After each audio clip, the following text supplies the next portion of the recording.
Om Swastiastu. Good evening. This is Elaine Enlightening, coming to you from Bali. So I'm sitting in my room tonight because it is after dark. Had a big day. It's the first day of Eat, Pray, Love, part of my stay here. And the first 2 weeks are going to be a part of this Eat, Pray, Love group. And we had a pretty big day with meetings in the morning, and then this afternoon we went and had massages, and then, or late morning, I guess. And we went and had lunch, and then this evening we had our Italy part of our tour. We went to an Italian restaurant here in Bali and had a lovely sit-down white tablecloth, white linen Italian meal. Very, very delicious. It is very nice to be able to eat vegetarian here. They serve wonderful, wonderful food. And so it's been a big day, and every day I've had a massage, which has been fabulous. I'm thankful that I now understand the importance of massages, how it works with what I do, and helps with my transformational work. And the Balinese massage are very different from any other kind that I've had anywhere else. And they automatically weave a lot of reflexology into their massages. So that's really cool. And you can also get reflexology on the side, which I've done that as well. So I've made sure that I'm getting that kind of treatment while I'm here. It's been a wonderful day, and a challenging day too for me because I'm spending more time with other people, and that was the reason I chose the first half of my stay to be with a group.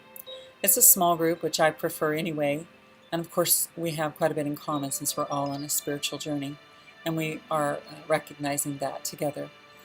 So I appreciate that part of my trip. Today's lesson in Course in Miracles is there's nothing my holiness cannot do. And how perfect is that? When we can tune into that, we realize then that there's no limits at all on ourselves unless we put it there. So the limit that I've noticed about myself in the last few days, more so on a new level, has been about worthiness issues. And the way that I deal with that is with EFT and recognizing that it deals with the past and letting that go.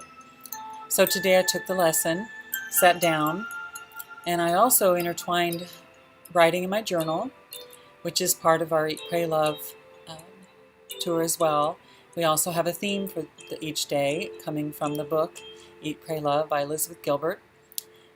And by the way, check out Spirit Quest Tours, and you can find out about what I'm doing here with Hallie and Greg. They're wonderful people, and this is really a neat trip. So, anyway, Course in Miracles says there's a place in here where we can take whatever situations that we're involved in through the day, and we can apply it to this lesson. And we want to remember that whatever we see happening to others is not separate from us, but we will see it different, so we address it differently in this lesson as two separate things. But what we want to keep in mind is that eventually we'll see that they're not separate. I'm already starting to see how it isn't separate in a new way, and so that's pretty cool. So the habit of discounting myself is what came to me today whenever I was doing my lesson. The word discount, which ties right in anyway with the whole idea of unworthiness. I don't have time to explain all of that, and even to explain how that has been in my life, but as I tuned into the lesson, one of the things that happened today was that at lunch, I didn't get my meal that I ordered. And there was another woman that had the same thing. There was about 12 of us at lunch together.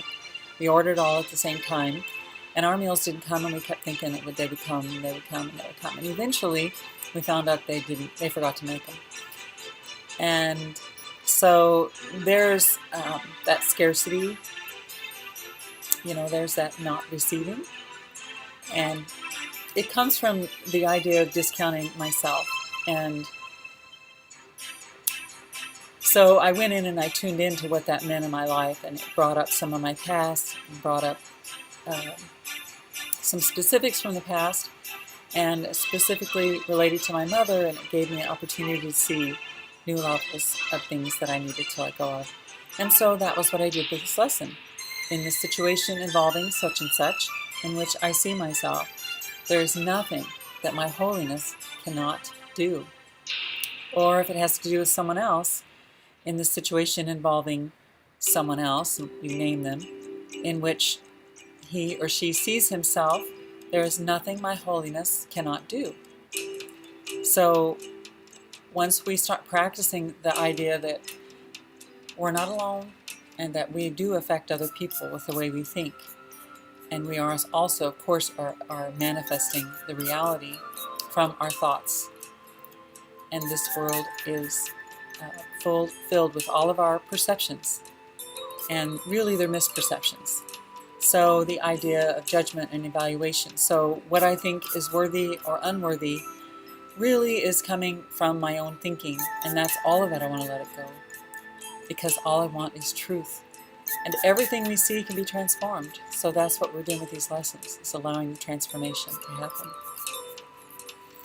So there's nothing my holiness cannot do, because the power of God lies in it. And I wanted to mention too that there's a word that a reporter is here going to do an article on the Eat, Pray, Love tour. And she was saying taksu is the word that they use here in Bali to describe the experience, the cultural, spiritual experience here, that everyone feels, whether they're an atheist or religious or spiritual or whatever. Everyone feels the difference here. It's very unique, and it's almost tangible. So it's a very beautiful experience. And so for you, I encourage you to practice like we did yesterday, only on this new level of understanding. Because if we're holy, so is everything that God created. Because, we're holy because all things He created are holy, and God created us, and we're really spirit. All right, so that's it for today. I'm going to call it a day. See you next time. Elaine Enlightening at taplightunlimited.com. Bye-bye.